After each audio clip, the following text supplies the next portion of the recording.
وہ بڑا باپ جو کڑکتی دھوپ میں تتی ریت کے اوپر کھڑے بوڑھی کمر پہ بوریاں لاد لاد کے دن رات ایک کر کے 1000 روپے شام کو کما کے آتا ہے، بچوں کے لیے روٹی کا بندوبست کرے یا بیٹی کو جہیز دے۔ بخار آتا ہے، غریب بوڑھا باپ دوائی نہیں لیتا، پیناڈول کی ایک گولی نہیں لیتا، کیا کرے؟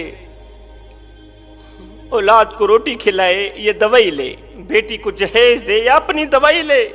آئے اس جہیز جیسی لعنت نے میرے خوبصورت معاشرے کو گندا کر دیا۔